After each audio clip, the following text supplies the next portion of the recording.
కల్వకుంట్ల కుటుంబంలో జరుగుతున్న గొడవ ఏదైతే ఉందో అది ఆస్తి పంపకాలకు సంబంధించినది మాత్రమే.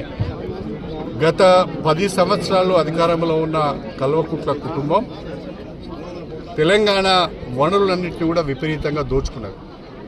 ధరణిని అడ్డం పెట్టుకొని 1000 ఎకరాల భూమిని కబ్జా చేశారు. కాళేశ్వరాన్ని అడ్డం పెట్టుకొని 1000 కోట్ల రూపాయలు సంపాదించుకున్నారు. ఇప్పుడు ఆ 1000 కోట్ల రూపాయలను పంచుకునే క్రమంలో 1000 ఎకరాల భూములను పంచుకునే క్రమంలో వాళ్ళ కుటుంబంలో గొడవ జరుగుతున్నది. కల్వకుంట్ల కుటుంబం తెలంగాణ పైన పడి దోచుకున్నది. అందుకనే ప్రజలు వాళ్ళని పక్కన పెట్టారు. ఇప్పుడు కల్వకుంట్ల కుటుంబంలో జరుగుతున్న పంచాయతీతోని ప్రజలకు సంబంధం లేదు, తెలంగాణకు సంబంధం లేదు, కాంగ్రెస్ ప్రభుత్వానికి కాంగ్రెస్ పార్టీ కూడా సంబంధం లేదు. అది వాళ్ళ కుటుంబ పంచాయతీ, ఆస్తుల గొడవ మాత్రమే. దీన్ని ప్రజలు గమనించాలని చెప్పి నేను కోరుతున్నా. ఆనాడు కవిత లిక్కర్ కేసులో ఇన్వాల్వ్ అయింది.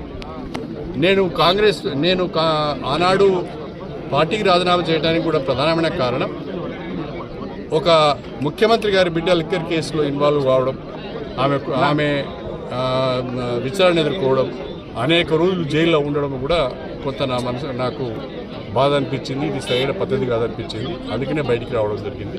ఏది ఏమైనా ఇవాళ జరుగుతున్న గొడవ అంతా ప్రజలు పట్టించుకోవాల్సిన అవసరం లేదు, పత్రికలు కూడా అంతగా పట్టించుకోవాల్సిన అవసరం లేదు. ఇది అవినీతి ద్వారా సంపాదించిన డబ్బును పంచుకోవడం కొరకు జరుగుతున్న పంచాయతీ తప్ప ఇది ప్రజలకు ఉపయోగపడే పంచాయతీ కాదు.